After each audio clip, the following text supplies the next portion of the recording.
funny story the other day. She tagged us in some shit. Did you see that? Nobody said anything except for you too. So. She tagged us in. She tagged like me, you, and Rich in like a clip saying that she was coming to do the podcast. Yeah, she's coming to do the Be Someone podcast. Oh, that's what she said? Yeah. Because that's all that's on y'all's Instagram. I was like, so that was on my page.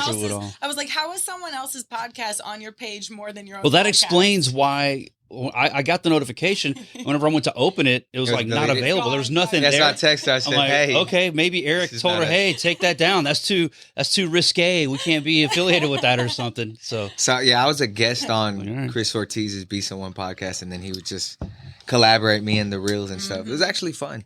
You know, it's kind of cool going to somebody else's podcast and take the back seat. Yeah, take the back seat.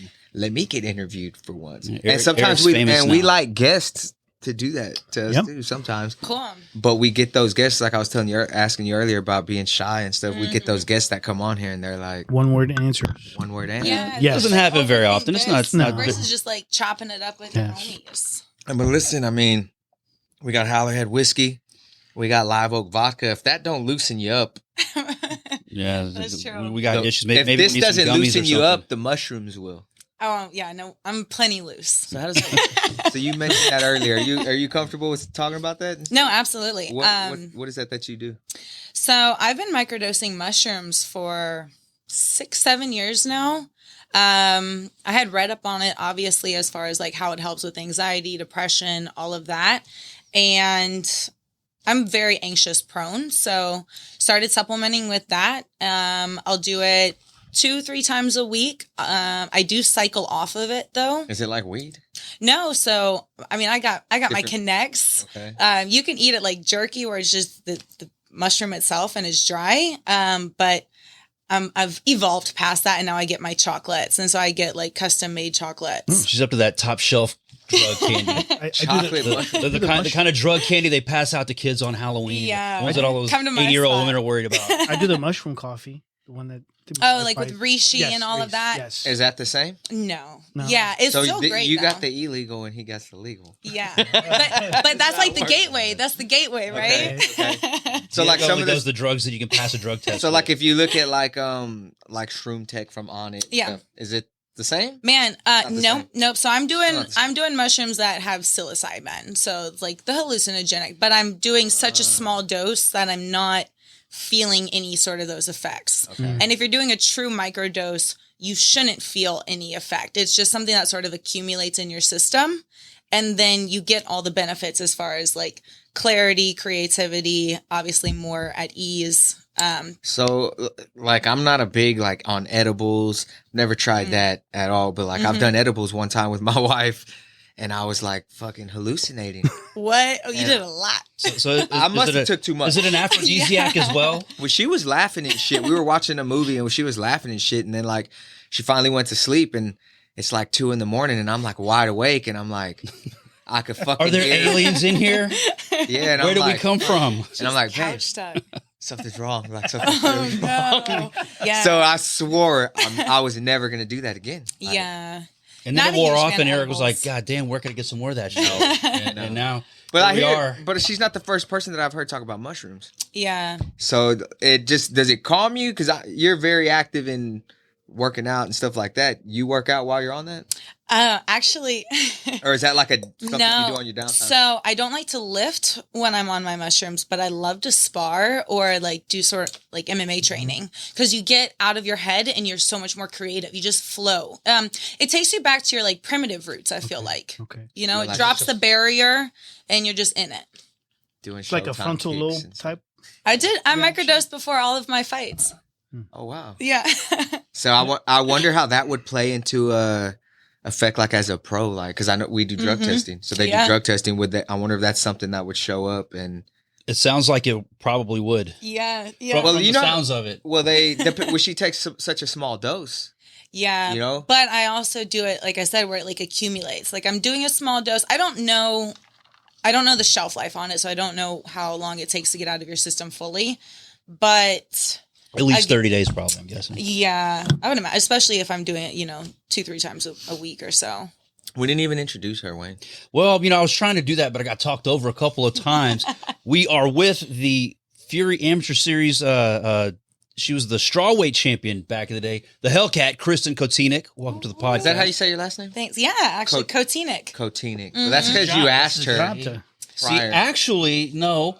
Well, her initial coach, the Texas Zombie, Cody Owens. Is Cody who got you in? Yeah, Cody was her initial coach, and he was who introduced me to her. Okay. And he told me, how to say her name. I'm guessing she probably told him it was paramount of importance to her say my name right, because she probably has had it mispronounced, her whole life or something. But yeah. So I was introduced to her with the correct pronunciation. No, I appreciate that. I do. I always get Kotinek. Kotinek. What does that come from? Czech. Yes, okay. The eyes and the high cheekbones. Yeah, I always say Michelle. Young Pfeiffer. Michelle Pfeiffer. I get that. That's a good call. Yeah, like Catwoman from Batman. That's the look. Yeah, okay. I get young Michelle Pfeiffer and Margot Robbie and Natalie Dormer, the chick from Game of Thrones. Okay, those are the three lookalikes that I get the most. So he said Cody Owens. Yeah, introduced you. So Cody commentates a lot of our stuff now. He does the Submission Hunter Pros, does a Fury Challenger Series events. And I've trained with Cody for years. How'd you meet Cody? That's how you got into MMA, was through Cody? No, not how I got into it. I took my first fight under Cody and then Crew Bob and Main Street and those guys. But no, I got into MMA technically April 2nd, 2015 was my first jiu-jitsu class. And that was with Victor Posas at the Dark Side. Oh, I remember that. Friend of Fury, Victor Posas. Shout out. How I got into it and what kept me there, I always say, are two different things. But I feel like I was fed my path pretty early on with Victor, where it was man, you're a good looking girl. If you actually develop some skill, you're eloquent, you could probably make it to the UFC pretty easily. And so I was doing no-gi and everything with him and privates for Muay Thai, and had always had it on my radar that I was going to transition to MMA, and then ended up at Main Street. And Cody was there. Cody started the MMA program at Main Street. And so obviously they had Heritage before, and then it was Bob, and they had all their Muay Thai. Orly was over there. Yeah. But then they split, and Bob always knew he wanted to go the MMA route, but didn't have the people in play, right? And so Cody started it. Cody was a great coach. He came in with his little notebook. He was very meticulous, and I don't know what happened, but yeah. He does that still with the commentary. He does his homework, and then he's still coaching classes, jiu-jitsu classes and stuff. Torres. Okay. Yeah, over at Torres. I think he might teach at Tooks too a couple times a week now. Okay. Yeah. That's where you are? Yeah. Yeah. When I train, that's where I go. Yeah. I don't do it too often anymore. Yeah.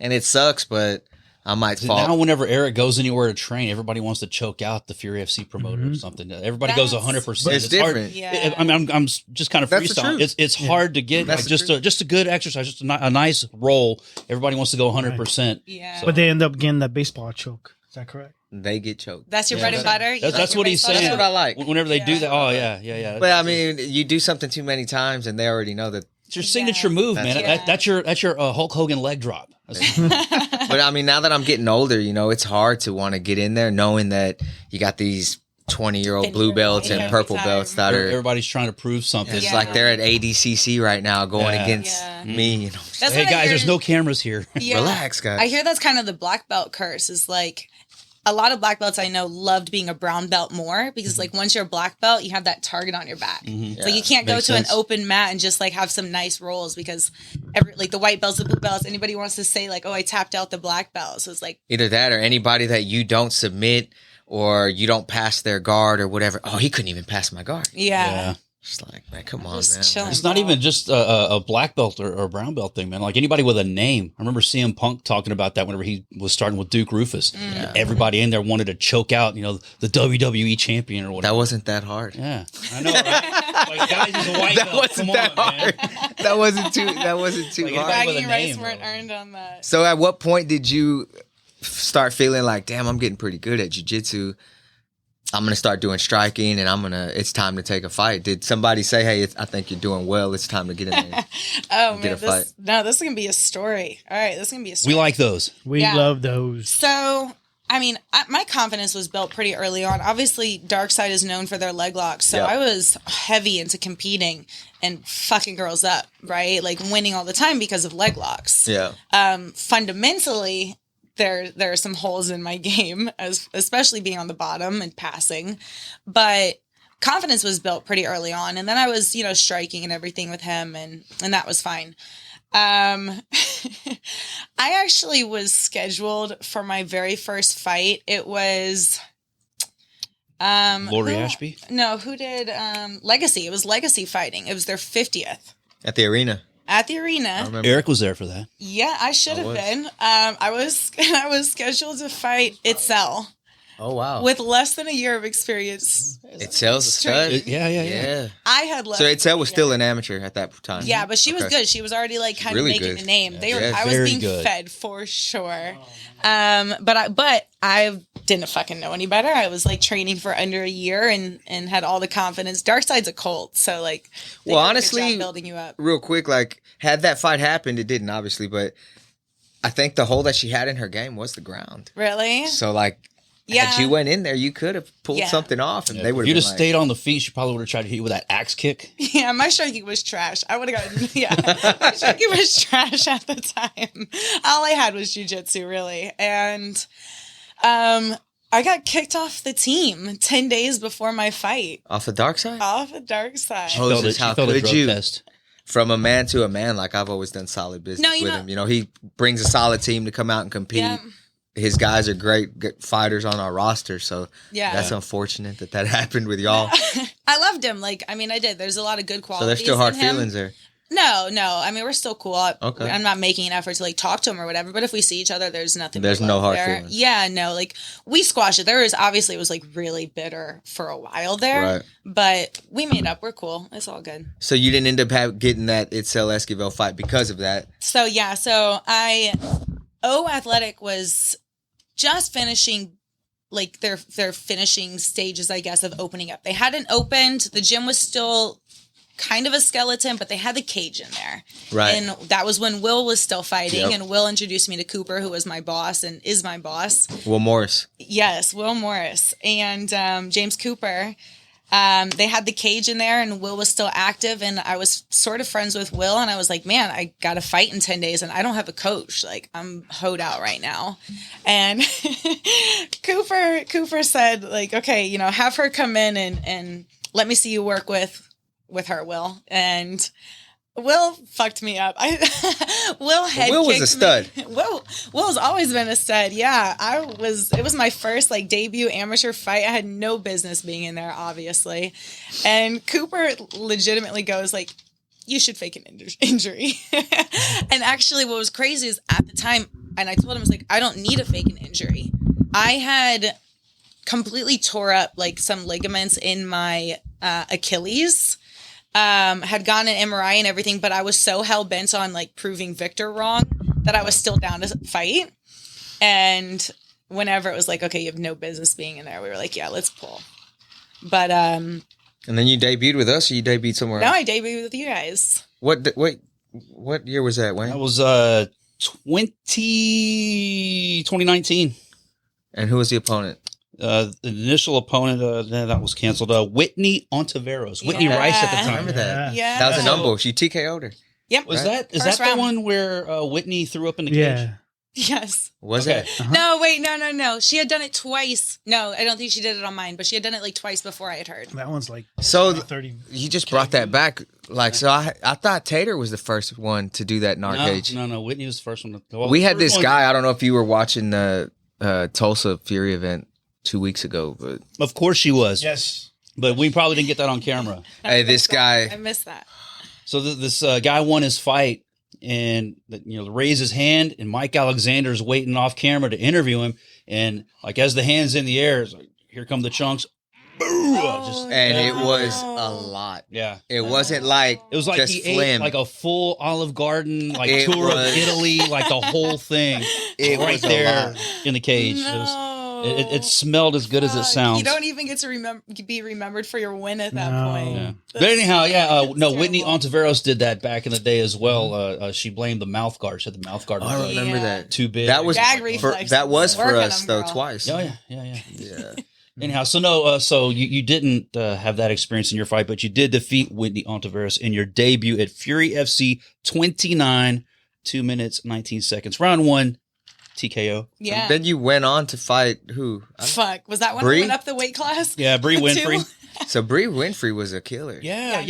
That we was her didn't- pedigree? She was that we like some didn't kind know of about. accomplished- Something gymnast. Until that day. She's like an Olympic gold medal wrestler. I found out that I'm day. exaggerating, but like she had some kind of thing that we didn't know about going Yeah. in. We found out quick. She was a killer. Yeah. That was Charles Cheek's girl. Yeah. And then she never fought again after that. So she actually reached out to me a couple years ago.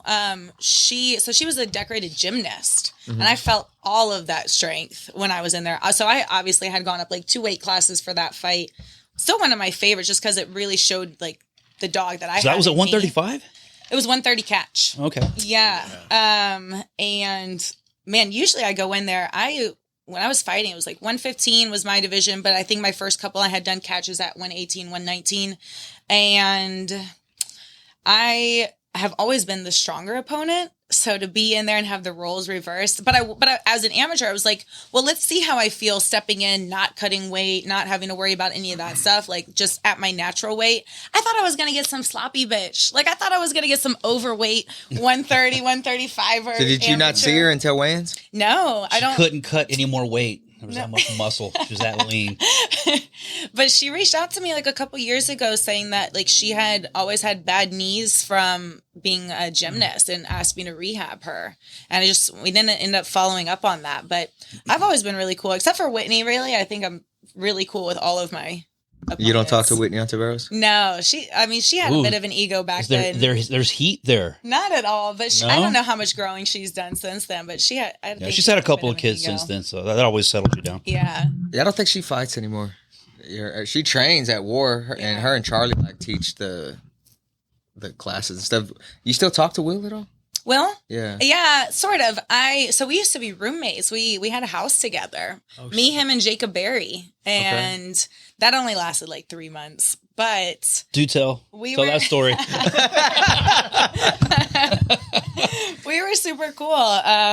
Will's like a brother to me, but then after the whole lease situation didn't work out, we had a bit of a standoff for about a year, and then So y'all didn't talk? no, it was bad. For Kristen, stop being mean to guys, man. Breaking all What's these guys' going hearts. on? Man, it wasn't even that. Like, yeah, we won't get into that, but I heard nothing was off limits. that's true. I can't. Hey, give her some how. Okay, real quick. Don't go. You had your first taste of this? Yeah, Is this yeah. the first time you ever tried it? First time. It was great. It was good, huh? Yeah, it was nice. You can taste the banana? Yeah. It's pretty The banana smooth. was- Pretty smooth. I like it with the cherry vanilla. I like to hear, I like to hear people's reactions, because most of the time when we bring I a haven't guest heard in, anybody yet say, "Oh wow, that tastes like crap." Usually right? Every person Yeah. we've brought in that we let try Hallerhead, they're like, "Man, this is great." But you Yeah. got to try it with Coke or something. No, let's do one with Coke. That sounds good with the cherry Coke. There you go, I'm Wayne. down. Fix her up, bartender. The bartender, shit. Hey, Fix her up, whenever bartender. I pour it, don't. Oh goddamn, you poured too much. I pour heavy. Good boy. Thank you. So, like, Will was a We need fucking. another cup. There you go. Will was a stud. No, Will was fantastic. Was his? I'm trying to think if he went to Bellator Yes. after he lost to Ken Glenn for us. No, he went before and then. Yeah, but he went up like 2 weight classes and fought he fought. Who was the kickboxer guy? the guy that beat the shit out that knocked the guy out in the bar. Let me look real quick. Shit. I can't remember his name. But anyway, he went up and I'm pouring drinks, or else I'd be looking at he like broke his arm, right? Didn't that guy break his arm? something? Broke Will's. Yeah. I think his or his shoulder came out. His shoulder. I think it was his Something shoulder. happened. His shoulder had like come out Morris. pretty early on. I think his hand was already fucked up going into it. He should not have taken that fight. I think that was a poor management call from what I heard. But Joe Schilling. Joe Schilling, yeah. And Joe Schilling is a stud. And I think that was like Joe's like comeback, right? That was him trying to get back on the map. So, But then I saw Will. He looked so much better at 70 than 55. yeah, You know, when he went down to 55 is when I was like, damn, this ain't Will. no, You know, because we didn't expect him to lose to Ken Glenn like that. yeah. You remember that fight? Not off the top of my Ken head, took his no. back and rear naked choked him. And Ken was like a small, stocky, and I think that was Will at 55. I think that fight was at 55. But he wasn't supposed to lose that fight. And I was like, okay, we're going to rebuild this kid and we're going to take him. I think Will was pretty checked out of the game, and I think That's that unfortunate was- because he was Stud.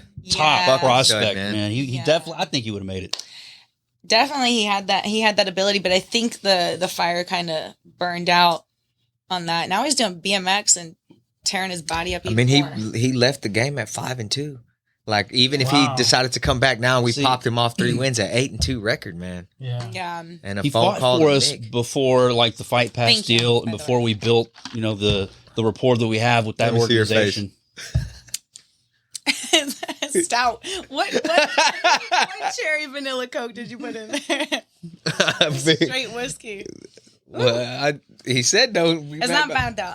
I would tell you if that's trash. That's the Leggett. There's some cherry vanilla right there. See, here's the thing: if I try to pour light, then somebody will say, "I barely tasted. You didn't put much in there." So I just pour it like I would pour it for me. Come on, Diego. I ain't no bitch. Every time with that damn massage parlor music, man. You not have a D&D or a vibrate button? Don't answer that. So you went 2-1. Three. She was my only loss. It's right you here. Fought Madison Wood twice? Yeah. Once. That was for the belt. Yeah, she was 3-1, and that was for a title. My only loss was when I went up in weight. So you beat Whitney. You beat Madison. Who was the third one? I went to XKO and fought Destiny Oldenkamp. In Dallas. Great. Yeah. You went to XKO. Yeah, what is that? I don't know what that is. Not worth mentioning. Hey, I don't know. So you were 3-1 and you had a belt. What happened? Yeah, like what happened? and I know I've reached out to you after that. Madison Wood fight, man, that was a hell of a fight. That was a great fight. Unanimous decision. You picked. I want to say that was. I remember it being closer than that. Like, wasn't that like the first event after COVID? Yeah. Yes. So we had to have masks and shit. Yep. Had to do the whole 50% capacity or whatever. Wink, wink. Yeah. Yeah, shit was. I remember officials like opening the doors and like taking pictures to send back the report. They have more than 50% here. Yeah, dude, I got so much shit about that kind of stuff, and I was like, I'm the only fucking guy that's spending the money to put these people in hotels and doing COVID testing, and nobody else is doing it. Hey, but if there's an opportunity to fine you, they want more revenue, so they're going to fine you too. So, anyway, so you went 3-1, had a belt. We wanted you back. And you never came back. That's what she does, man. Ask Victor Posas. Oh, you want more? I'm out. Jaded, man. I'm kidding.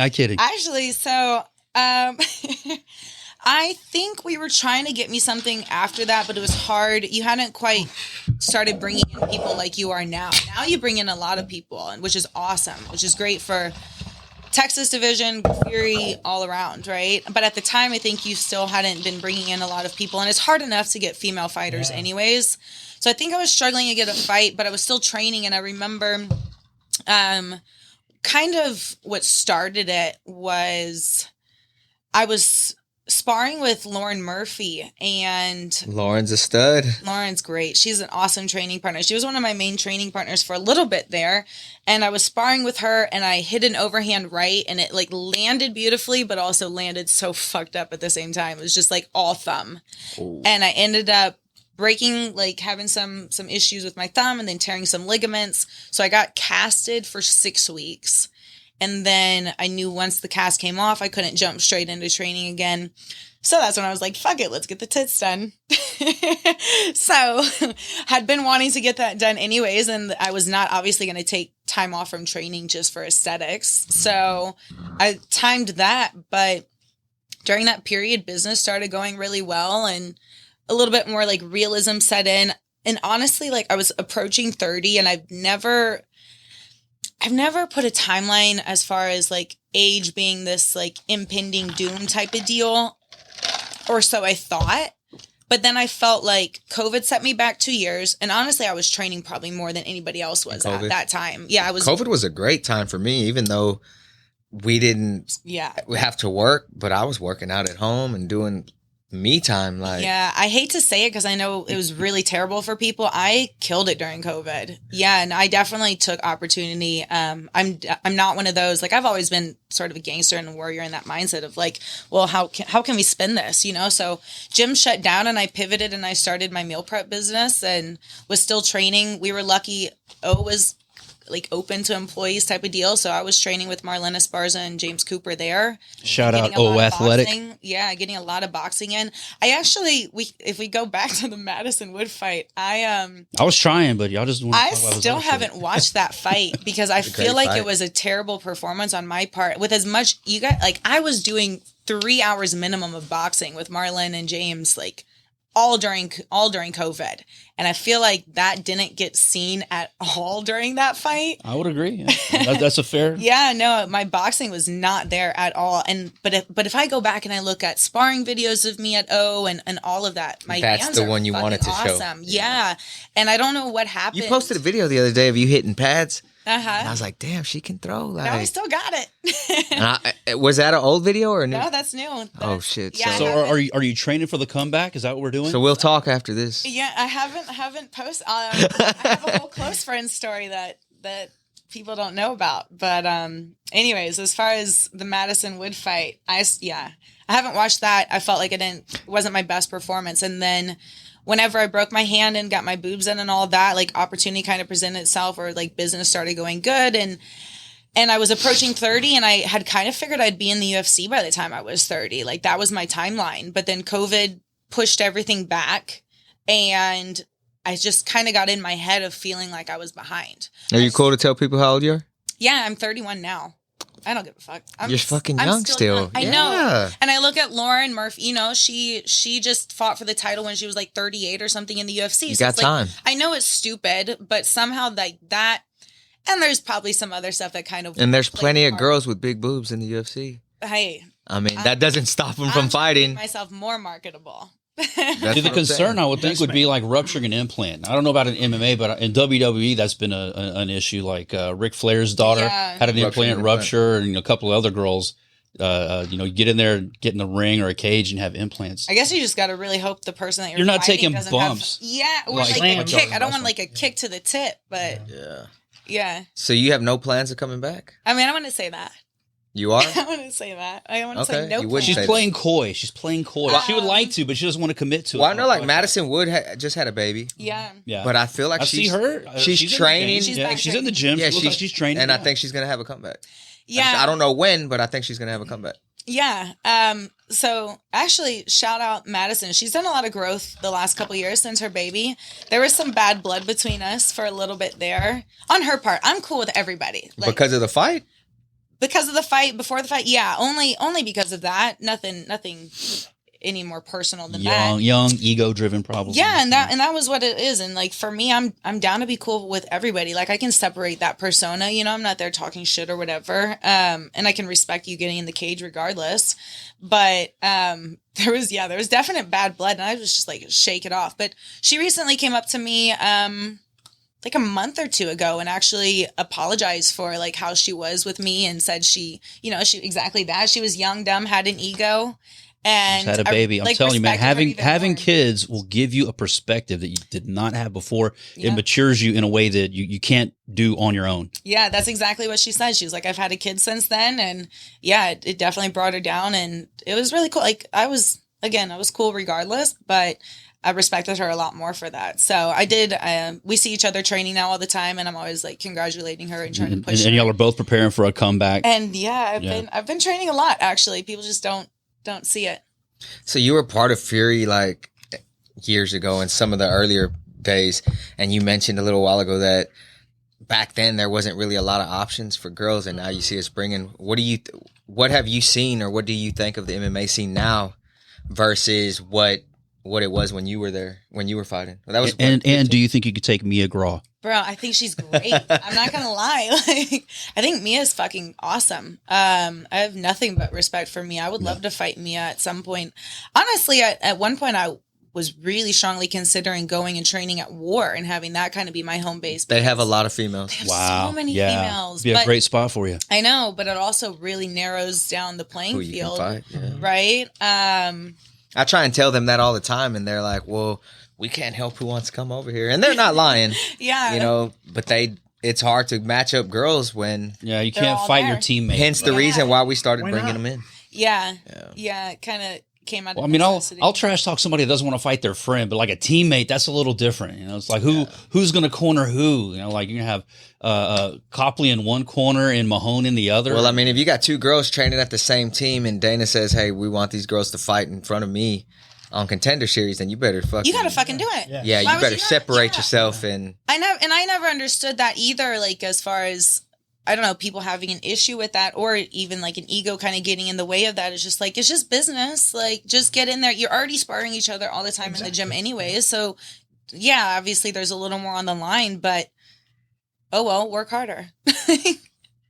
So you would say the scene's grown a lot Oh yeah, more. absolutely. I think so, especially for female fighters and just fighters in general. Man, they're athletes in general, younger, more talented, way more at their disposal as far as like recovery and proper training and programming and all of that. It's That's what I say. Like I got into jiu-jitsu when I was 27, yeah. you know, and it took me 14 years to get a black belt, you know, and now I see guys that are like 19 and 20 and they're tying that black belt around their waist. And I'm like, holy shit, you know, I hadn't even thought at 19 and 20, I was.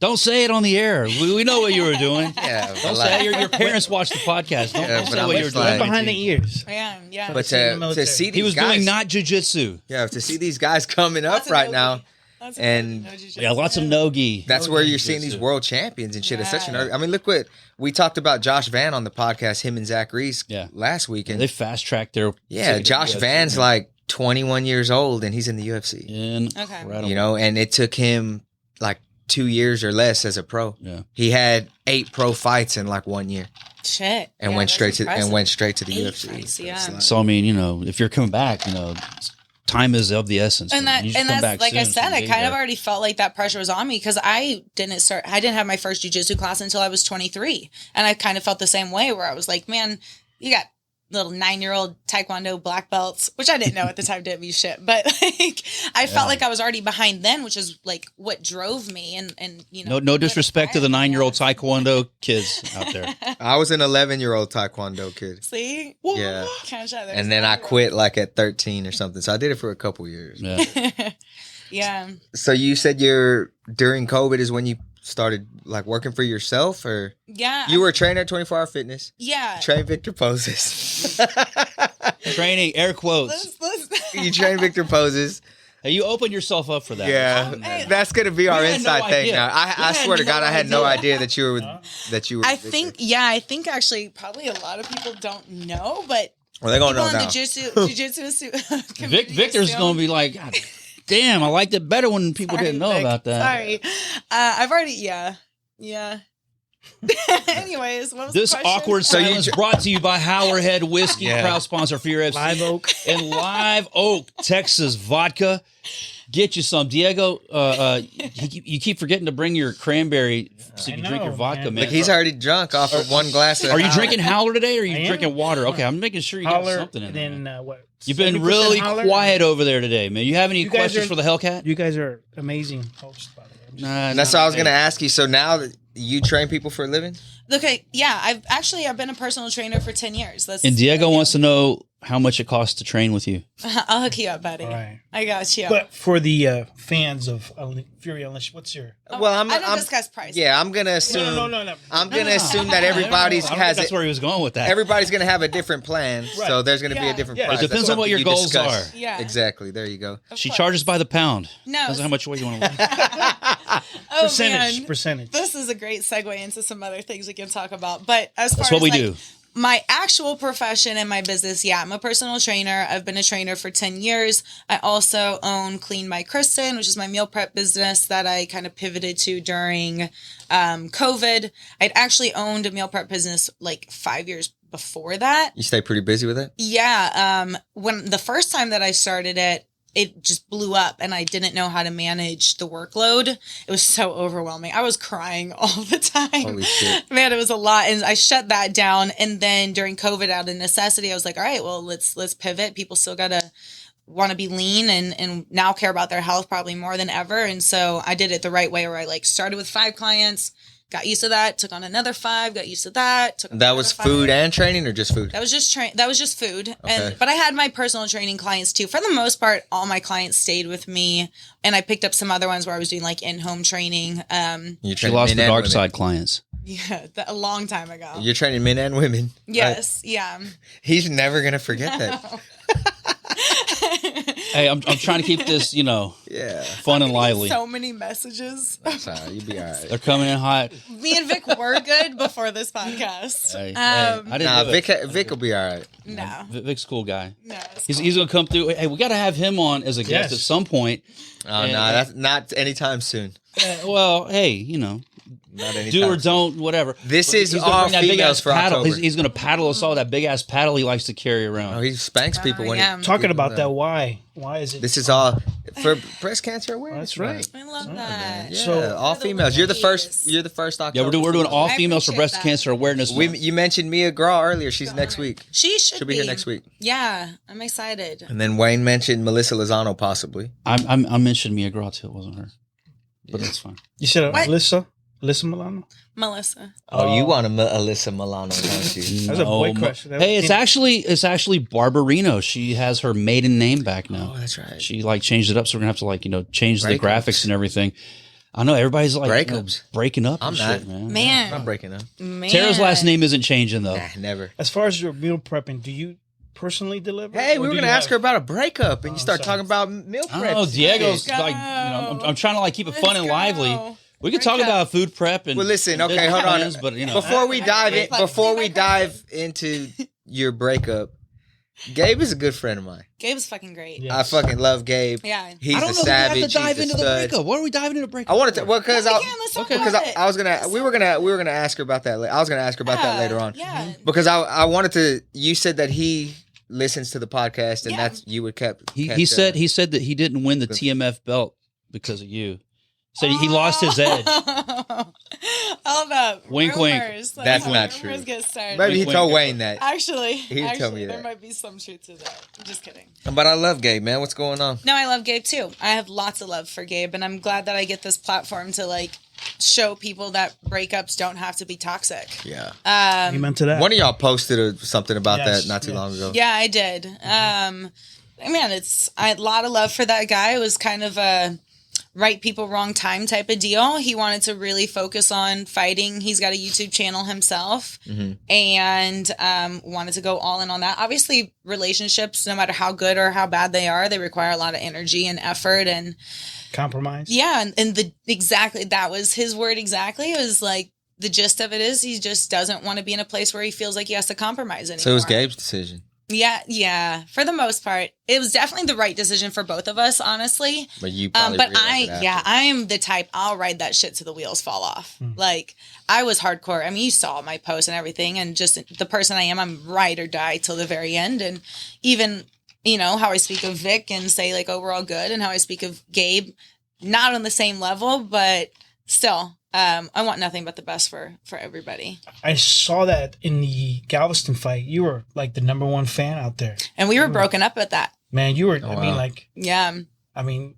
Totally into that fight. Yeah. You were holding your breath. Yeah. Yeah.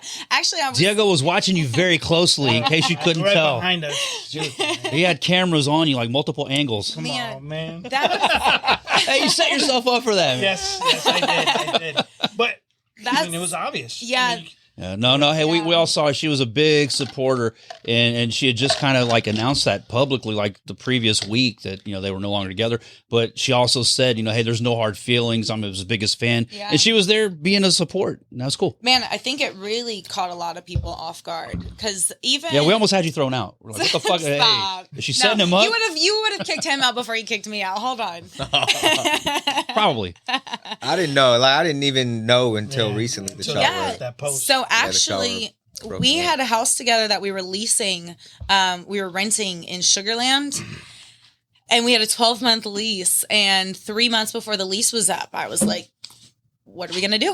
Are we going to stay together? Are we going to renew the lease or not? And so basically, we lived and stayed as boyfriend and girlfriend for 3 months knowing we were going to break up.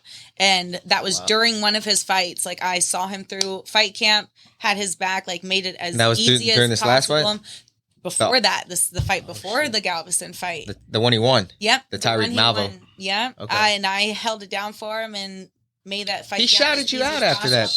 Yeah, because I'm fucking awesome. He said didn't he say happy birthday? It's my girlfriend's birthday. I remember that. Yeah, and we knew we were breaking up. Like at that point, we had already had the conversation. Like August 1st, that's when our lease was up. Like that's when we're done. But I have, like I said, like nothing but love for the guy. We had a great relationship. We had our differences. We had fights. It wasn't always sunshine and rainbows. I am a female MMA fighter, so you got to assume there's some screws loose in there. And he put up with me. I don't know. Gabe's a dog, man. Like that boy has never been big fan in a boring fight. And I actually, I don't know if I'm assuming y'all talk a lot. Did he tell you I called and offered him a fight? Wait, when? For very recently. Yeah. Like, okay, no. So I guess he was out of town or something. I was talking Galveston. to him. Yeah, he's in Brazil. So we were friends. Tried doing the friends with benefits thing like pretty early on afterwards, and that never works. I bet not after you've been in a serious relationship. Like that, man. You know, we've always had an interesting relationship, a very unique relationship. We started as an open relationship.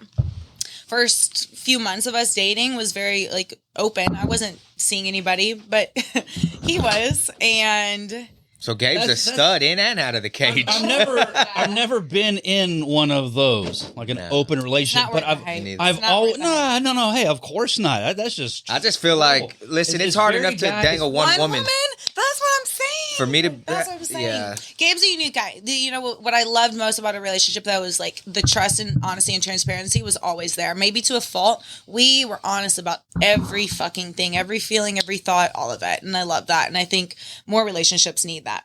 But no, I did not know that you offered him a fight. I offered him a main event spot in San Antonio in November. Did he take it? No. He hasn't been doing shit since. He was like, don't give the spot up. Give me till Monday. Yeah. I'll hit you up and I'll let you know. And then he got home and he was like, man, he responded and he just basically said that he's the only one at the gym and he needs to focus on that and grow in the gym. And he just doesn't. Yeah. I can't speak for him. You lead from the front. Well, take that main event spot. Yeah. It's partially that. It's a winnable fight. Yeah. Yeah. Yeah. See, I know that says a lot then that he said no, because that was one of our last conversations. So anyways, we tried doing the friends with benefits thing. I felt like I was in a good place to handle it. Actually, I like writing on the wall. Obviously, was going to come. Why do girls do that though? Like, is it because they don't want to start with another man, like a new guy? That's it. Like, is that what it is? You go back to what you know. Like I already knew. Like, I don't want to start sleeping with somebody new. Exactly. I treasure this. I protect my energy, and so those relations are different for guys and girls. You know, like I was like, I was down to still talk to people too. It wasn't as if I was like, okay, I'm not going to seek out other men or like put myself out there as far as dating and all of that because I'm still hung up or I still have hope for this. It wasn't that at all. It was strictly familiarity. Like, I know this is good. I know that this is dependable and we can go from there. Hey, cheers, Gabe. Cheers to Gabe. That was an endorsement. So everybody that's listening to this podcast now, they all know you're single. Uh-huh. Right? Mm-hmm. So what is one of these guys that's out there listening? What do you look for in a guy? Oh, man. I mean, obviously you're open to dating now or you're not open to dating? No, I'm very open to dating. I'm very open to dating. I feel like, man, Gabe. I feel like we're like doing like a Dr. Drew, Adam Carolla love line back in the day. Hey, there's something somebody might want to do out there, I'm sure there's going to be lots of guys watching this that are waiting with bated breath for her answer. But because I'm trying to compare. I'm giving her time to collect her thoughts so she can answer that the way she would like to. I'm trying to compare like the last few boyfriends maybe that you've had. They're all different. So different. They all know jujitsu. So Victor was like toxic Kristin, and then there was a couple like between there that went well. I'm very evolved now. They're all foreigners. I don't like white boys. Sorry, that's one thing. You gotta really like stand out, I guess. Or I'm just like in a place of toxicity where I feel like I need something safe and dependable, and so I'll get me some white bread. Look at Wayne's face. Hey, I'm good, y'all. Holy shit. That did not. That affected me not at all. Anyways, All right. So what was the original question? What's my type? Yeah. What am I looking for? Yeah. Transparency and honesty is huge. So two things. Like, I'm obviously very alpha female, but that's kind of out of necessity. I don't like, it's hard to depend on somebody. So you have to be dependable and you have to be trustworthy. And I think those are like the two main things. And then for me specifically, and the type of woman that I am, you have to be down to like respect that I'm going to be me 100% of the time. And I'm always going to be 100% loyal to you. But like how I dress, how I talk, how I act, whatever is like completely independent of that. And if you can be strong enough in a male character, yeah, to like, fuck, that's my girl. That says a lot. And that's, yeah, just allow me to be me, respect me, and be honest. Like, that's huge. So you have plans eventually to like get married, have a family? Yeah. No, you have a baby, right? I do. Well, how old is she now? She's 12. Not so much of a baby. That's 12-year-old. always my She'll baby, always be though. your baby, though. Exactly. Tween. You have one? Only one? Only one. I have a 12-year-old as well. So, hey, going back to that, she's kind of alluded to, like, hey, if you can be strong enough, I'm going to wear what I want to wear. I'm going to do what I want to do. Yeah. Does it work both ways? Like, if let's use Gabe, he's your most recent related. If he was walking around in some, like, short shorts, like, showing off just the top of the shaft, is that okay? Yeah, I mean, fuck it. Like, if I can feel... top of the shaft. Jesus. But the V-cut lines, it's the V-cut lines for the ladies. It's like, if I can feel secure in my relationship at the end of the day, I think that's where it stands. It's like, you should be able to be your own independent person. But if I can feel solid that like, hey, I know that's my guy. Detachment. Detachment's huge. It's like, you can lose anything at any point. You're not mine. You know, you're still your own person. Be your own person. It's like, no matter how much sheltering or restriction I put on it, you're still going to have the ability to just cheat or go out. Yeah. Right. So it's like, none of that shit really matters. It's like, it doesn't matter how much tit I show. It's like, at the end of the day, it's my choice if I choose to act on it, you know, and vice versa. Mic drop. I'm gonna lay out on that one because, okay, like from a guy's perspective, you know, we kind of feel like, hey, I'm in a relationship with you, you know, like we, as Diego said, and okay, like your man may not own you per se, but maybe he wants to feel like only he's the one entitled to see those things. Good thing he's the only one that sees me naked then. Well, I mean, yeah. That's my thought. It's like, I mean, I think men... Well, I think he's the only one that sees you naked unless you go out in a G-string or something. Yeah, and I'm not doing that. Like, there's so for me, obviously, like, I'm still mindful of setting. I do still take my man's opinion into consideration. Right. I do still, you know, want to respect those boundaries, but at the same time, I think men have the misconception that I'm doing it for me. Like, my tits being out and me feeling sexy is for me to feel sexy. Right. It's not for the attention of other men. It's because I worked hard for my body. I feel really good. Sure. Okay. Yeah. I get the benefit of having people's eyes on me, men and women, but I don't care about that. Like, ultimately, again, it's up to me to go past that. And people are going to look regardless. Regardless. And if it's for me and I get to go home and turn that around and now it's all for you, baby, like, okay. Fair enough, right? Yeah. Look at it. Look at Wayne. What's your opinion, Wayne? I'm laying out on this. No, let's go. I love a healthy debate. Okay, but it's not so much a debate. Okay, like whenever you say it's for me to show my boobs, it's for me to show these. But what do you like? For what purpose? Like, is it to gain followers? No, it's for me. I feel sexy. I like my boobs. I paid a lot of money for my boobs. I like my ass. I worked really hard for my ass. And you do. You're one of the hardest working people we know. We see you online. You've developed like a huge following with your fitness brand that you're working on since your fighting days. Yeah. But I feel sexy. I like feeling sexy. I love feeling sexy. I'm a sexual person and I like being sexual, but I can also separate like being confident, feminine, and sensual and sexual from desire or wanting or action or anything beyond that. I mean, just me. I'm only speaking from. I feel like it's kind of a contradiction. Whenever you know, I'm very sexual. I want to dress like I'm sexual. Well, I mean, to the recipient of the visual, it's very sexual for them too, and it kind of encourages them to maybe want to step to your approach. And I'm not saying that you would entertain that, but from a guy's perspective, it kind of. So you're saying she puts herself in a position to get. I'm not saying don't. I'm not saying that's not acceptable. I'm not saying I think that that's not going to happen. I'm very fully aware that it's going to be seen as an invitation. But be aware she'll kick your ass if you look too long. You get like or choke. If you do the way Diego did in Galveston, you're out of there. Yeah. You got to be eyes very. on him, Hey, Diego did it the right way. She had no idea Diego was looking. Man. He's very inconspicuous. He was if like, you stare too long, she might knock you the fuck out, right? Like again, I do like attention. Like I'm not saying it's completely altruistic, you know, but at the same time, okay. Like, you're going to act, you're going to look, you're going to talk, you're going to approach me or whatever. And at the end of the day, like, those are your actions that you've decided upon. And these are my actions as far as how I respond. And it's entrapment. That's all I'm saying. It's entrapment.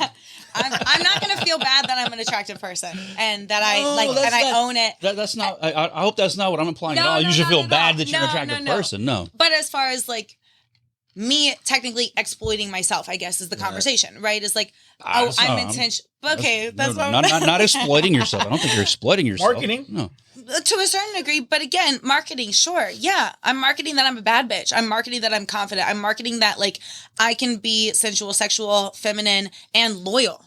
I'm marketing that sure, I look approachable, but come approach me while I'm with a man. Like, see how that works for you. Or, like, even, like, not technically with a man, but, like, if I'm in a relationship, you know? Would you be comfortable, like, if your girl left every day and you had to worry about somebody coming on to her everywhere she went? That sounds like a you problem. That sounds like a you problem. Might want to work on your security. Yeah, right. I mean, no, but, I mean, do you think that doesn't happen? I mean, you know, we both have attractive women. That's going to happen. Yeah. I'm not. And that's what I'm saying is, like, I think at the end of the day, as long as you can trust your partner, doesn't matter how much they're showing, what their job is, whatever.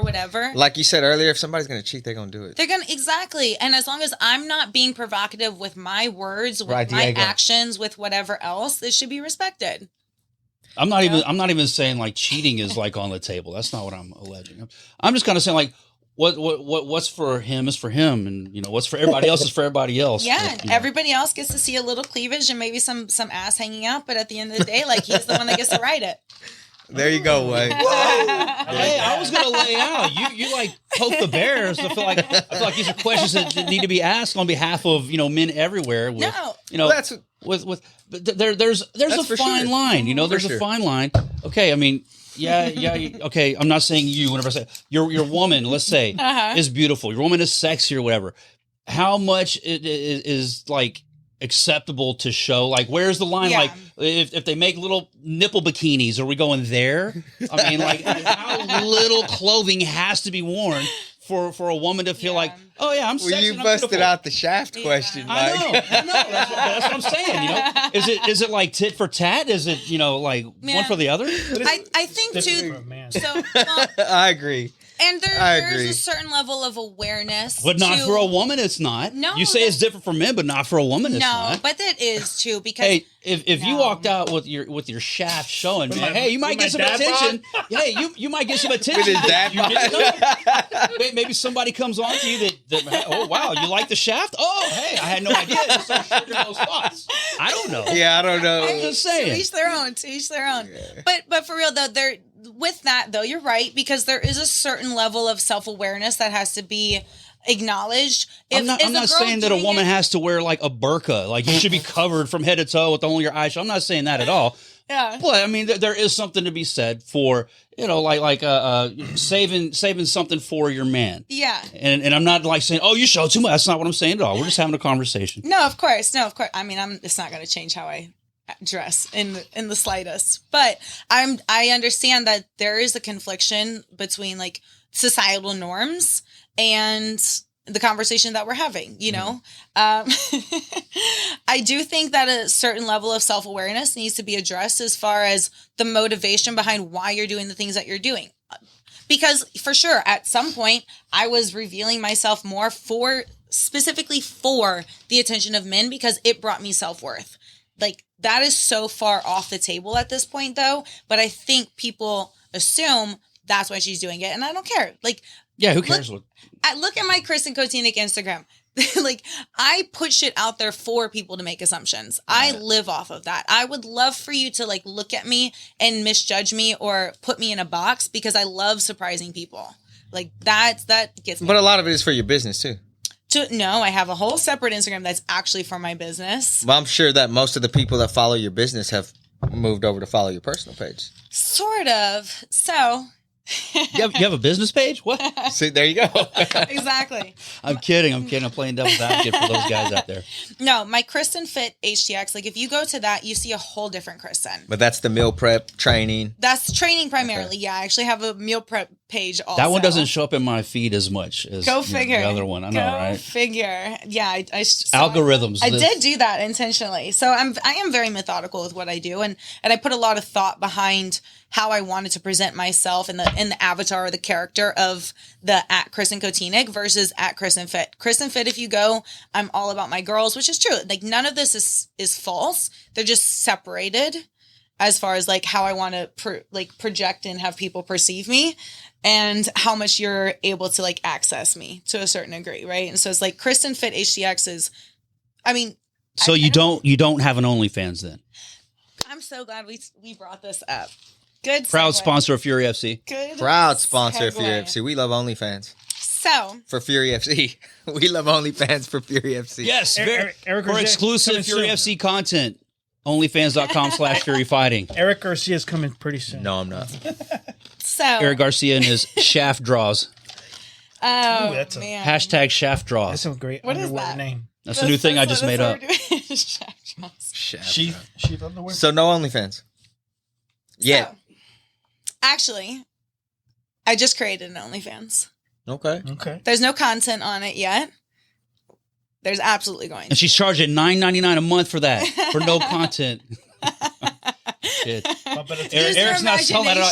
Eric's lined up his next question. Your imagination. Yeah. No, I, obviously kind of put the feels out with more of the Kristin Kotinek Instagram and wanted to see if that was even a space that I'm very comfortable in front of the camera. Like I'm very comfortable, again, being sexual and all of that. But to your point, I do understand that there is a line of like the type of man that I'm going to attract with how much I'm like showing of myself, and all of that. It does limit my pool to a certain degree where people see it as being trashier or whatever else. So I really weighed those considerations. And ultimately being single now, I did decide that I'm going to start an OnlyFans. And it's gonna generate revenue, obviously. It's gonna probably generate a lot of revenue. Yeah. So you're doing porn, is what? No, we're not. So okay, right? You're not like. She said, "Hey, it's going to generate a lot of revenue." It is. But here's asking the questions. No. You don't have to do a lot of porn to generate a lot of revenue. That's true, right? That's because it's like if you have these crazy fetishes.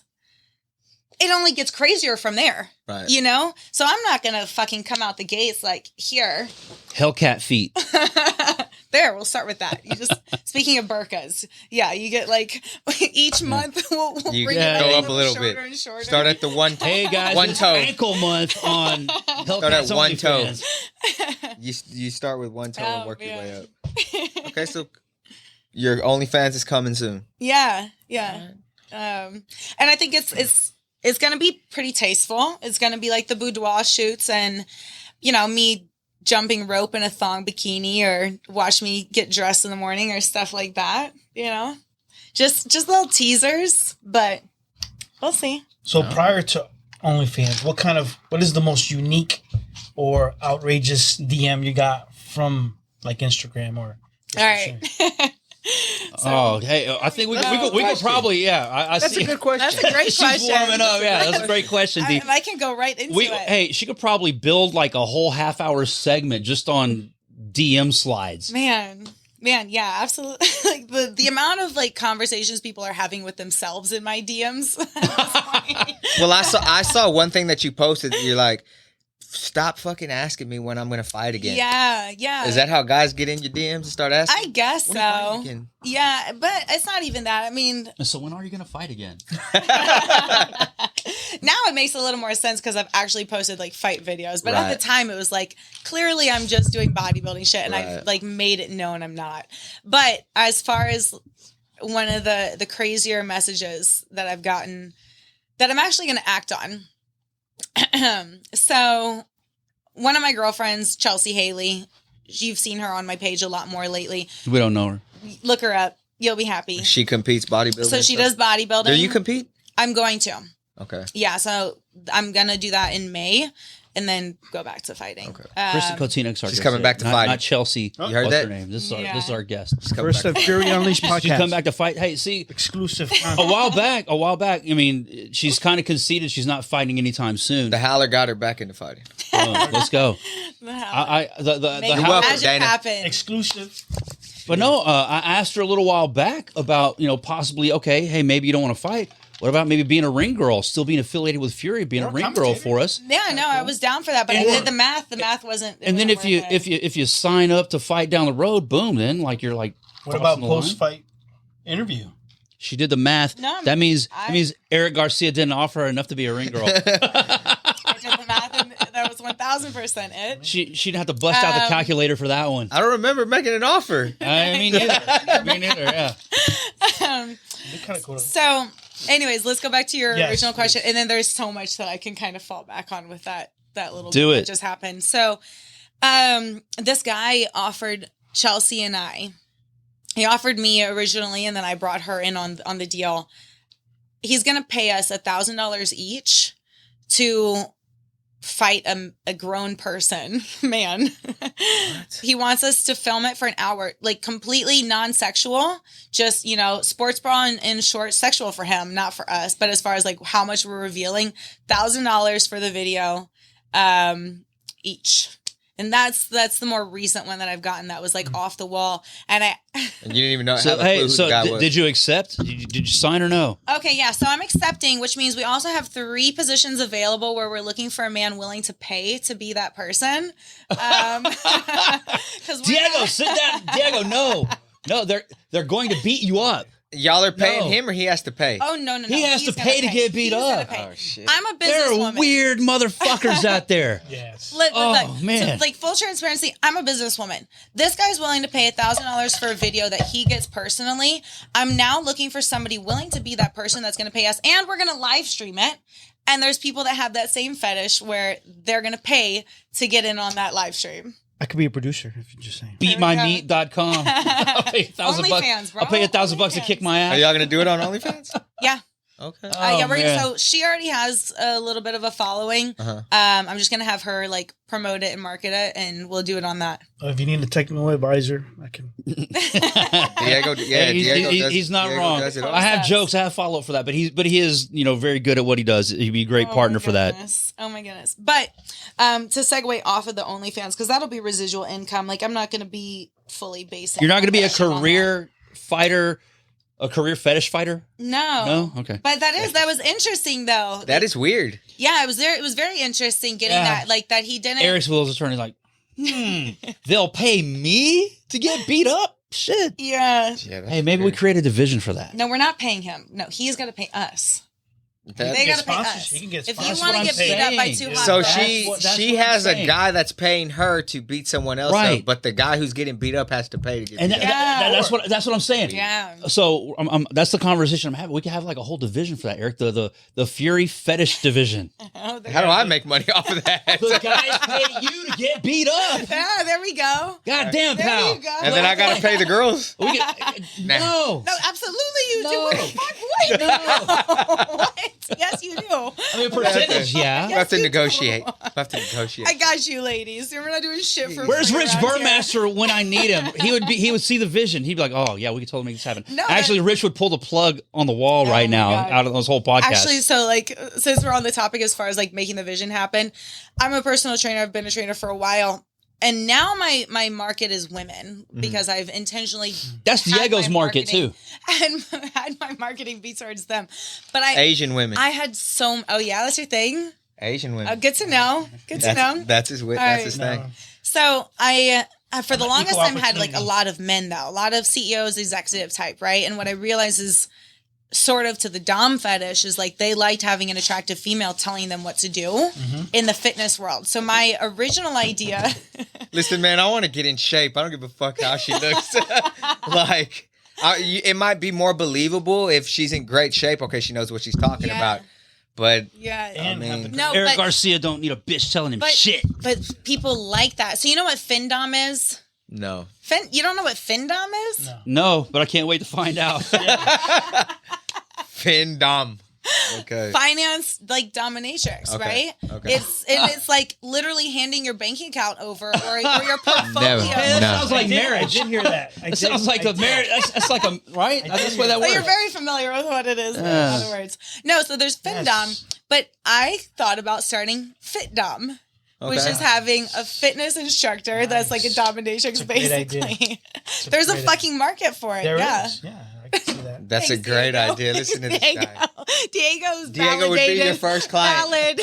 This is your Diego's first already client signed right up. here. I'm proud of my dad bod. I'm proud of my dad. Diego's on the ground First. floor Oh my plan. God. Sign him up. This is your first client right here. Holy So somebody like Diego, he keeps calling himself a dad bod. Yeah. What's step one for him to start getting in shape? To give his checkbook to Hey, Kristin just- Kotinek. Give her the checkbook. That's No, step one. seriously. Step No, seriously. Like, check butt. is it his diet? Diet's always huge, yeah, Okay. of course. But when I would look at a full spectrum, like how's your diet, how's your sleep, how's your stress, how's your fitness. Yes. You know, it's like yes. You look at them. See, I get them saying yes so quick. Yes. Yes to all the above. Damn, Diego. Yes to Use the stress. contract. Hey, this would never have back in the day. This would have never been the wingman.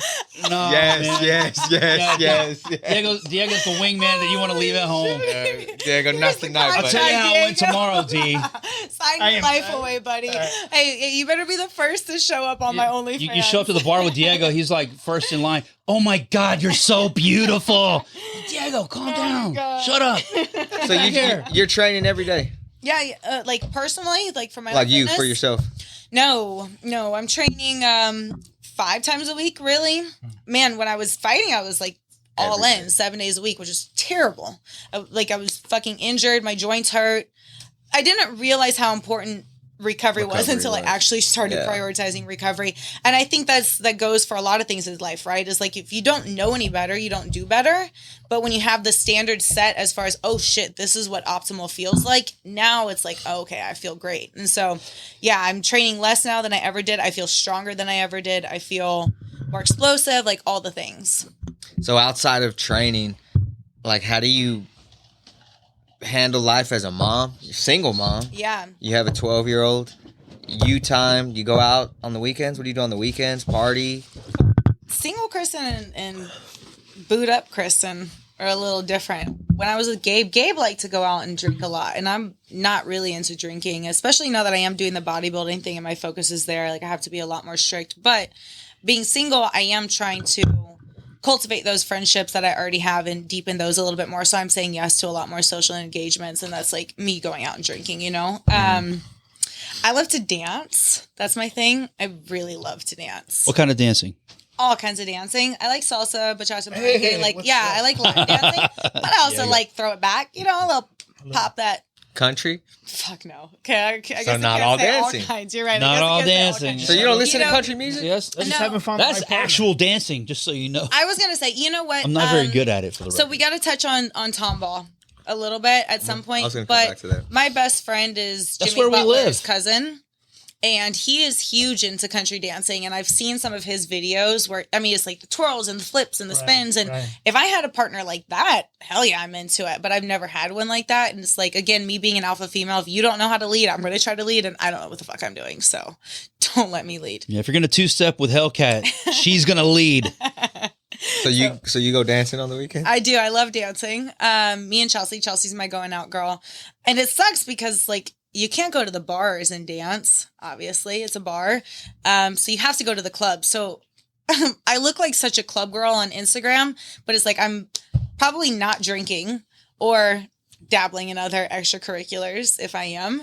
And if like that, Cocaine. not even Mushrooms, No. man. I Mushroom. know, but goddamn, Not come on. even.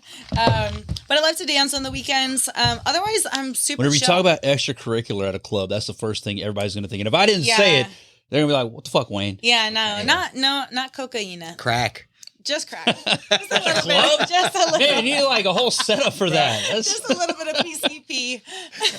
you're like a dumpster. You got to be in an alley. Are you one of Like, those, you dude, leave the club, fuck. you go, like, obviously when you have a buzz or something, it's like, man, it's pizza. No. No cheat meals? No, I go home and I dance. She goes home and drinks a protein shake. That's how she, It keeps dancing. that's how she kills the buzz. I go home and I keep dancing for real. I got like oh my God. Where's my those cookies? Those protein cookies. You remember those back in the day? What's on the playlist? Man, I'm super eclectic. Lately it's been a lot more EDM because I'm so over all my hip hop since I work. What is that? Like the a little. But I like that's what Anita likes to clean the house to. That's not my thing. No, it's not. We were putting up Halloween decorations at the house the other day, and that's what was playing. And finally, I was like, "Can we please put on like something else?" Like I don't know, Anita listens to that shit. Creedence Clearwater Voice. Can we listen to something else? So guys like us, we grew up in the '90s. Mm-hmm. So '90s R&B. Yeah. So have you ever heard of Guy? Yeah, Guy. Come on. New Edition. Yeah. H-Town. No, and I can appreciate all that. And I go Somebody rocking, knocking the boots. But that's like cooking music, right? My mind's telling me no. That's cooking music. That's like cooking. I got somebody over. No, it's like I got somebody cooking over. Babies. And we're and we're cooking and we're like, when you're married or you're older, fucking foreplay starts at 10 a.m. Woo! You gotta build up to it. Yeah, that's true. That is true. That's oh man, I'm just gonna look at this upcoming Submission Hunter Pro card. It's my first choice. Like, I'm not against it. Especially I love country music. I like old school country. I like Brooks and Dunn. Boom. Brooks and Dunn, Garth Brooks. Yeah. Like, look, hey, no disrespect to like current country music. I don't know any country, but disrespect to current country music. It's not country. It's pop. Yeah. With like with a country twang. Yeah, man, like real country what's music. Miley Ray Cyrus's dad. Okay, I mean, that's kind of treading the line right there. But even I would even give Billy Ray Cyrus the nod just on nostalgia alone at this point because it's '90s country. But like the Brooks and Dunn, like Hank Williams, Garth Brooks. But that's real country music to me. Hank Williams Jr., but I'm talking like Hank Williams, Dad. Mm-hmm. That's what me and my dad used to do road trips listening to and stuff. I mean, Waylon Jennings, Willie Nelson. That is country music. Yeah. See, I can agree with that. I like that kind of country music, but I don't know any of the new stuff. And it's just out of personal preference. Nothing I'm against it. I'm sure if I heard some stuff, I would like bop around. Yeah. Baby, your song. Mm-hmm. Yeah. It's like, what the fuck you know is it, though. You know what it. That's Who is that? Because you have to listen to it. Who is that? What group is that? I don't know who it is, but Baby, you're a song. You maybe want to roll my windows down or something. It's you not know those country. lyrics. You know those It's lyrics, not country music. I consider Tomball country. Oh, yeah. Right? Yeah, yeah. And you grew up in Tomball? Yeah, so. That's where I live, in Tomball. I try not that's to where That's where I live. That's where Wayne lives. Hey, you're my neighbor. Oh, we're like right down the road from each other. That's Holy shit. Area. It's a beautiful I'm area. not in Tomball. It's different. Yeah. Way different I didn't grow up there, but my kids will grow up there. My kids are growing up there. It's way different now. Back in my day, it was Turdball, Texas. Okay. I never heard that one. I haven't either. I've lived in that area like most of my life, and I never heard that. I don't know. That was probably just a knock because I'd never fit in there. Like, I went to Tomball High School. I ended up graduating a year early. I graduated when I was 16. And that's why she's too smart for Tomball. That's why. And look how I dress, like, and look how I talk and all, like, this whole conversation. Like, I'm not Tomball. I'm not small town conservative Tomball. Like, I never really fit in there. So I got out pretty quick. It's different now. It's like, again, I got along with everybody. I've always been jack of all trades, master of none. I could fit into any clique. Because I've done everything, and I'm like, I say yes to everything. I feel like that helps. Calm down, Diego. Carry. Yes and yes. But yes. I feel like that translates to a lot of different things in my life as far as like being able to connect with people too, culturally and otherwise. So I don't know. I survived Tomball. I only have one friend that I've like maintained since then. But yeah, it's not. We are the only people who are going to give a shit about this portion of the podcast. Anybody listening, like, what the fuck is a Tomball? I don't care. So hey, you're not actively fighting anymore. Mm-hmm. How about jiu-jitsu competitions? What about Submission Hunter Pro? Is there any interest in maybe competing in some grappling competitions? Yeah, I mean, always it's there. So that's actually why I got into bodybuilding. It's like the competitor in me needed something. I wasn't doing any sort of fighting, and I've always been like a competitor, and so. To be honest, I thought I would have been on stage by now as far as bodybuilding, but to be fair... That's cutthroat competition right there. There's so many, like, really good bodybuilders. And if I wanted to do it just to do it, I could have been on stage. But I specifically came to my coach and said, I want to win, so we're playing the long game. And I'm sure you want to compete on the best stages available. Yeah. Yeah. Guy or girl? A guy. Sean Irwin is his name. Okay. He's great. His number one girl, Jordan Fisher, I don't know, those of you who know anything about bodybuilding, she went pro her very first show, and her very first pro show got qualified for the Olympia. And I do have to disclaimer this whole conversation and say, as like a martial artist, we shit on bodybuilders pretty frequently. Like those are like the majority of our memes. And now that I'm actually doing And is that more, hold on, because a martial artist says they'll beat up a bodybuilder? Yeah, exactly. Which is still facts. Right. I fully stand by that. But Depends on the weight class. Yeah, a lot of things, I'm sure. If a flyweight bodybuilder picks a fight with a middleweight bodybuilder, flyweight's probably going to get his ass What kicked. about a bodybuilder that's a black belt in jiu-jitsu? No, then he's not just a bodybuilder. There That's you go. so different. You know, obviously strength plays a role. Like Victor Poses. Strength plays a role always. I think especially Victor Poses retired from bodybuilding. Victor never did bodybuilding. Victor's my boy. Anyways. Victor's my boy too. That's why Victor's I was my making the boy. joke. It's all good. Oh my goodness. Anyways, but now that I'm doing bodybuilding, I do have so much more respect for it. It's just such a different discipline. I mean, literally every time I go in there, I'm trying to push my own personal pain threshold like by myself every single time. It's miserable. Like, I mean, like you go in and you get punched in the face for a living, or you know, whatever else, you exchange hits. Like that's one thing, but I have to have the self-discipline of going to the gym and making myself fucking hurt every single set, you know? But it's not my thing. It's boring. It's too one-dimensional. I miss fighting. I'm doing it purely initially, like I got into it because it helps my business. For whatever reason, I look like I have more credentials. I mean, because I if you're doing meal prep, I mean, that's where you want to be. Right. Exactly. It all flows. But it doesn't change fucking anything at the end of the day, right? It's like optics. It looks like shit. She has competed. She knows how to lose weight. She knows how to lean out. But I did the exact same shit fighting. Right. And That's like everyone's asking me like, oh, aren't you like, how's the diet? I'm like, the diet's the exact same for me. Like they're on steroids. I never miss weight. Shut up.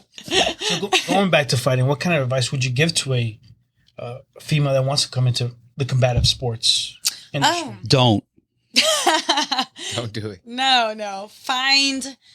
Find a gym that like feels right, but also be careful for predators. Mm-hmm. Like, That's another question. yeah. I feel like I've gotten hit on by almost every single coach that I've had. Hey, Kristin, thanks for the role. Yeah.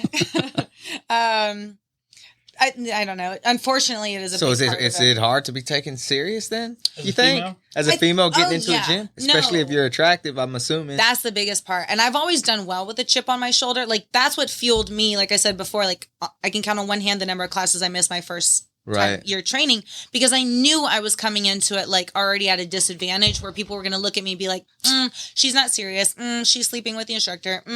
If she's not, she's going to be on her way to the top doing that or whatever. You know, it's like, okay, cool. That all might be true to some degree, or maybe not true at all. But either way, I'm still going to be undeniable with my work ethic. And that's what I like most about me. And I think that's the balance that females need to have. Is like, yeah, you like, it's like being a black person. You already, or any sort of minority, you're already going to come into it with somebody looking at you like disadvantageously. So, okay, you might have to work a little bit harder or whatever to be undeniable. But if you actually have that work ethic and the skills to back it up. Look at Wayne's We face. don't look at black people disadvantageously if you're UFC. Well, then you're fucking stupid. Like, sorry. Like, that's ignoring.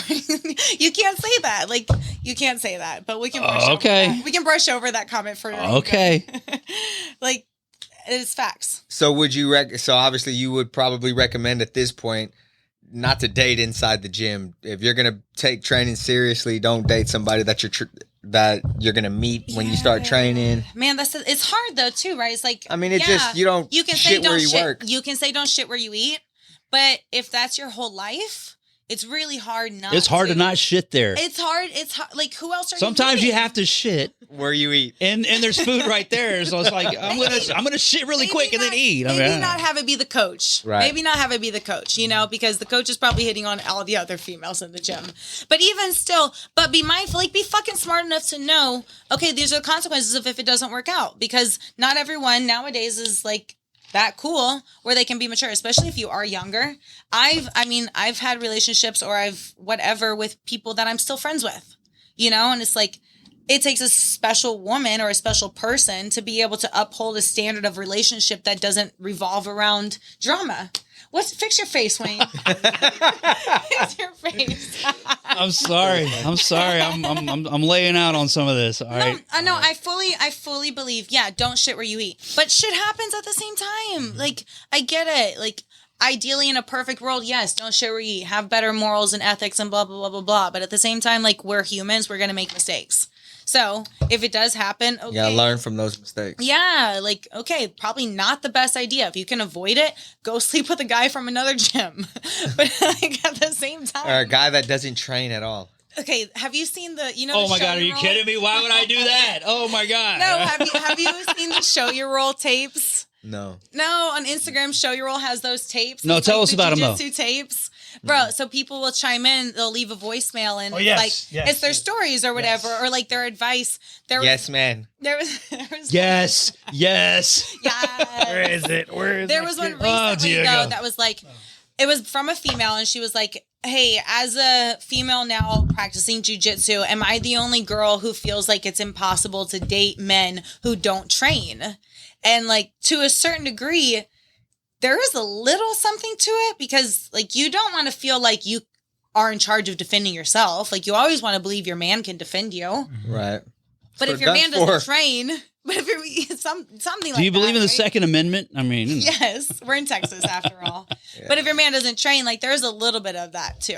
Just because it's so big now. Yeah. And everybody, it's almost pistol like whip them. Everybody's training. Well, and but look, from a female who trains in jiu-jitsu specifically, it takes a certain type of man to understand you rolling around with other men. Right. Mm-hmm. Right? It's like, so it's not for the faint of heart. It's like you almost do have to date within. Wayne ain't let nobody get missionary on his wife. Hey, you ain't getting my wife's guard. Don't even think about it. You are taking her back. Not even half. Don't think about it. She ain't mounting you. I kid. I got jokes. She has no interest in jiu-jitsu, unfortunately. Neither does mine. Well, I say none. She does have some. She does have some. But yeah. Did you answer his question about competing as submission hunter? No, she didn't. Y'all jumped all in and started talking about other shit, and then Diego started talking about massages. This stuff, missionary pulling guard, and whatever. Rich Burmaster, where are you when I need you? So, do you want to come to submission hunter? Yeah, actually. So I did that last super fight. And you got the sub. The heel hook, yeah. I didn't train at all. Where did you learn that heel hook? For like 6 months. Lay off of it, Wayne. We're going to mute your mic here in a second. Hey,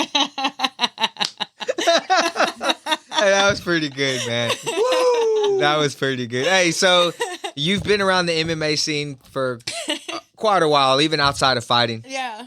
There's the Bayou City Event Center. There's Escapade. There's Humble Civic Center. The Arena Theater. And Revention Center. If you've been to fights at all those places, what do you think has been the best venue? Man. Outside of the Toyota Center where the Moody UFC Gardens. goes. Don't forget about Moody Gardens. Yeah. And Moody Gardens. I was at Moody Gardens, yeah. You know, the Bayou Center was pretty cool, but I really, really, really like Escapade. Okay. Yeah, I tell everybody, man, people like just even off selling tickets for game. I'm like, go to this fucking spot. Like, it's really cool how you can see from the balcony. It's so intimate. If I were like a fan attending at Escapade, I would want to be in those balcony seats. Yeah. And I'm all about being like as close as possible. I love sitting like front row, as close to the action as I can, but I would love to be in the balcony. I think they changed it around though since we went, because I know like years ago, probably 2011, there was another promotion that had a show there, and I don't know if it was called Escapade. You remember that? And it was 2001, I think it was. Yeah, 2001 and 2010. Yeah. But okay, well, in 2011, I went to a show there, and it didn't. Ramon Ayala? No, it was it was an MMA event. Okay, but it didn't look the way it looks now, and they actually had one show, and then they were going to do another show, and then they like canceled the show at the doors when the people were coming in, and they like closed the doors. That's not good for business. Didn't refund nobody's money. Didn't pay none of the. That sounds like a scam. Didn't pay none of the fighters. Yeah, that does. That's wow. Fraud. So Eric lost his money. He didn't get to go to the balcony. No, we can always count on you to do it right. Yeah, I'm doing it. Big fan of Fury. I'm doing it the way it should be done, Wayne. Come on. I know that. So you've seen tons of regional fights, especially in Houston. Yeah. from us. You were there in the Legacy days. Out of all the promotions you've been to, is there like a memorable moment in MMA, whether it be at a Legacy, a Fury, one of the other promotions nowadays? I feel like I'm like a good fight. Yeah, no, I feel like I'm the worst person to ask about this kind of The stuff. pressure's no pressure at all, No, Kotinek. Go ahead. Whether it's like CTE, I have a genuine fear that I'm going to have Alzheimer's when I'm older. You forget shit. Yes. Yes. You said yes. I said me too. I don't remember stuff very well. There's like mind like a steel trap. Like I always joke, I have like mind like an aluminum metal trap. Like I don't remember shit. So, the only one since the first one that popped up in my head was CJ Hancock. And I think it was memorable because he died in the cage. And I was friends with Christine at the time. And so, when CJ Hancock died in the cage. It's pretty memorable. That's a memorable moment. Wow. That's what I was looking for. Something like that. Wow. Yeah. And then, hey, do you remember his first combat sports fight back? Do you remember when that was? No. It was Submission Hunter Pro. Oh, really? For us. He made his return at Submission Hunter Pro. That had to be a scary. No. I don't think so. Well, yeah, he is. Actually, I saw him post something not too long ago that he was competing in grappling somewhere. Okay. Yeah, he's going against somebody. Yeah, he's an old schooler with Garcia Promotions. He goes way back with this, man. I got a lot of respect for CJ Hancock. Yeah, he held our 85 amateur title or 205. Really? Yeah, in 2012 maybe. Okay. It's been a long time. Yeah, I was friends with his ex at the time, and that was like... She does bodybuilding and stuff, don't she? She does bodybuilding. Yeah, I don't know if she still does it, but yeah. I have one more question.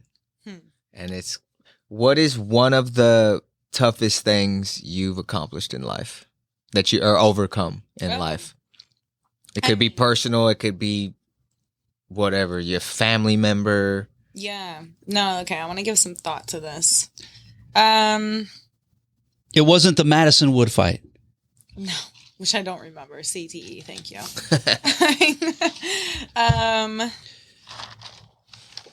Man, you've overcome a lot, so I get. Yeah, you need a minute to think about it because you've overcome a lot in your life. I had my daughter when I was 18. I graduated at 16. I moved out when I was 16. I've always chosen the hard route in life. Were you born in Texas? Yeah. Okay. Yeah. Family's all from up north though. But I'm big on personal development and like personal discovery and self-discovery. So it's like, I think I have a hard time staying with one thing, like as far as like, oh, I'm doing fighting and now I'm doing this and now I'm doing that, because I want like to experience everything, and I'm totally okay throwing myself in the fire. Mm-hmm. But I think that stems from like, I have always been prone to anxiety, depression, and I've had to figure that out. Like I refuse to be a victim to any sort of mental illness or whatever else. And I fully understand and respect, like there are chemical imbalances that happen in a person. And sometimes like you do need medication. You do need so much more. And I am grateful that I wasn't to that degree. But I mean, I've had suicidal thoughts. I've battled through all of that. I've battled through, at one point I thought I was bipolar. I really thought I had like personality disorders. To what degree would you credit physical fitness or combating that? Fitness, MMA training, because a lot of people don't train. They don't like lift weights. They don't do cardio. They don't do jujitsu. They don't do that. So they end up resorting to those measures, like the pills and whatever the doctor prescribes.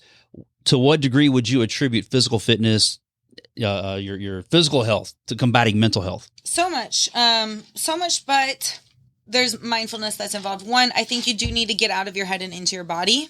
And I think that there is medicine in movement. And I think that obviously we know like you have your oxytocin, serotonin, all of that gets amplified with movement and working out, or your dopamine, I should say. Serotonin, all of that. All the things.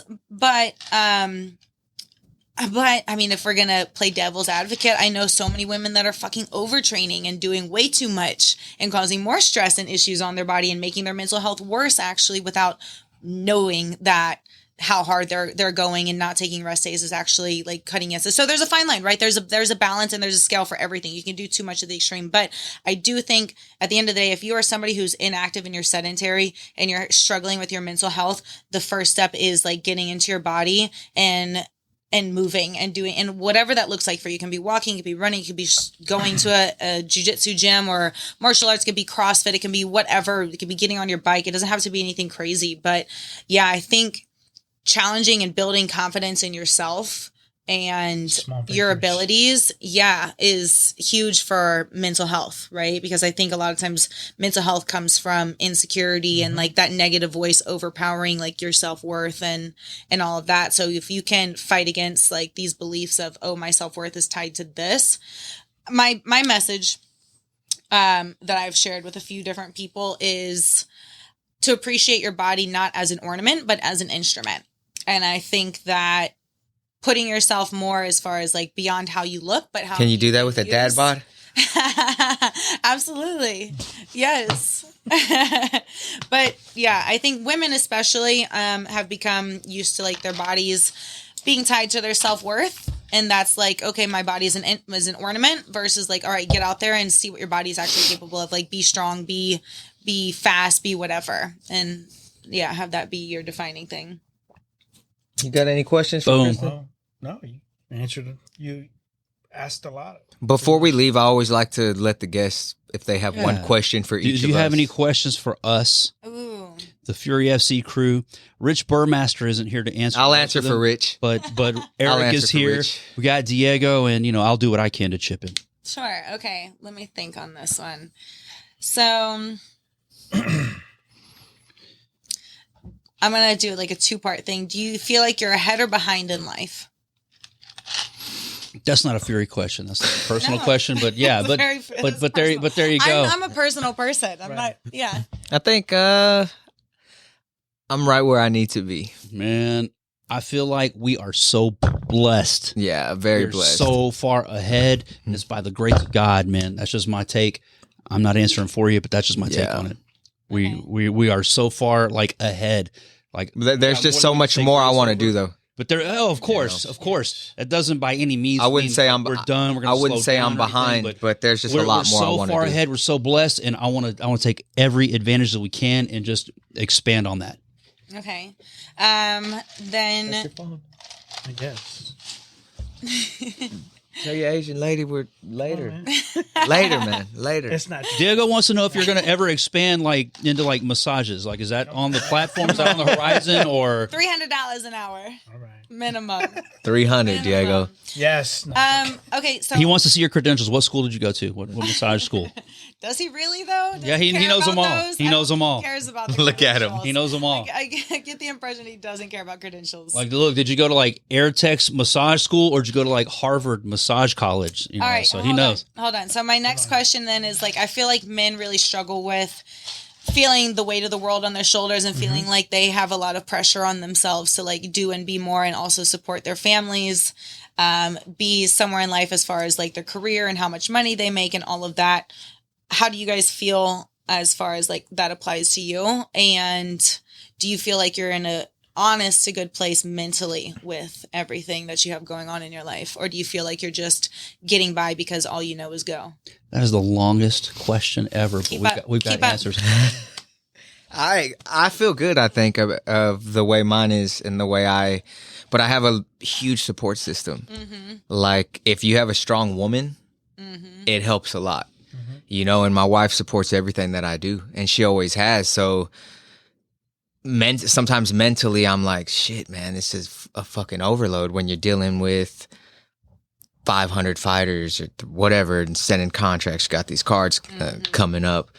I feel like financially I've been very blessed, and people that know my story and the business that I was in prior to the fight business. Drug dealing. It really set me up, to be able to provide for my family and take care of my kids and go on vacation and travel and do everything. So there's not having a financial burden is huge. But my wife always works, not because she has to, because she wants to, and she does very well for herself, So if there's ever a time that I feel like I don't want to do anything anymore, like we're still set. Yeah. You know, so. That's nice. You got some of the pressure off of you. Yeah, and that's huge. You know, it's a blessing. Yeah. It's really a blessing, though. Speaking of, before we cut this off completely, I messaged you as far as like taking off some of that load because I'm working with a fighter out of Main Street right now. And I was worried about like overstepping boundaries because I know like you have your people, you have your systems and all of that. But I was like, okay, well, he's a busy man. So like maybe I don't want to follow up and be like, hey, you got names for me? Like, hey, this, and this, right? And so I was like, all right, well, let me take it upon myself and like pull some names or whatever. How do you feel when fighters like, or coaches or whoever else come at you with that kind of approach? Like, does it help you or is it like more of a burden or like? I mean, I have a contact with a lot of coaches and fighters and stuff. So when I get like you gave me a debut guy. He's a debut guy, right? Mm-hmm. So normally I'll go back to the guys that I've seen fight for us already. Mm-hmm. You know, if I'm not going to go pull somebody from another promotion unless they reach out to me first, but I'm not going to go reach out to somebody that's fought somewhere else. If you pull some names and send them a promoter can look at it two ways. They can be like, man, they're looking for a super easy fight, especially if the guys that you sent us have all losing records and shit, or they're genuinely just trying to fight anybody and help. So it doesn't really bother me. I will look at it though. You know, I'm not going to just say, okay, well, the first guy that says yes, obviously we want a fair matchup and something that's going to be exciting or comparable to the guy that you're offering, but it doesn't really bother me. Okay. Yeah. I was wondering because a lot of coaches do that. And a lot of fighters do that. Yeah. Because I did my due diligence and I think I sent you 3 names and 2 of them I made sure were from Fury, like had previously fought for Fury. None of those guys took the fight though, right? Yeah. No, I found a different guy. But that is like, so I'm a little all over the place with my endeavors, but my newest one is like looking into more of athlete management. Okay. So I'm thinking about that. B-Win does that. I've heard. Yeah, B-Win is, well, B doesn't run her own, but she has she works for KO Reps. Yeah, which is that's kind of my next step. So I'm actually studying for the LSAT right now.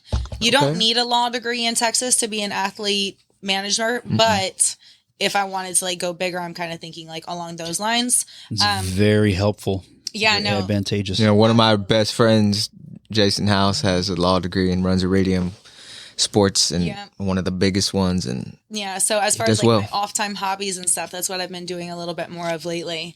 And I'm really considering branching out into that field. I feel like a lot of people have like, they already have the law side discovered and they understand contractual law and all of that, but they don't have the networking side. I feel like I have the networking side, and now we just need to kind of fill in the how-tos and the maybe even getting under somebody's umbrella to start with. That's the learn the business. Actually, I've reached out to a couple people as far as like mentorship.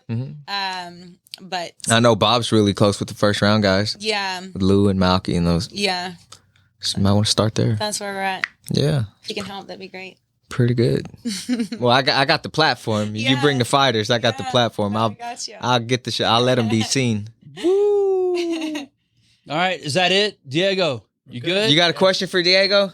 Diego, where do you get your massages, buddy? He's not going to answer that. He's not giving up his spots. All right. Diego, you come on, hey, like general, like side of town. Let's go. All right, 10 squats right now. Hey guys, and on that note, tune in next week. We'll touch on Submission Hunter Pro 87 coming up. Hey, the time for talk is over. This has been Fury Unleashed. Later.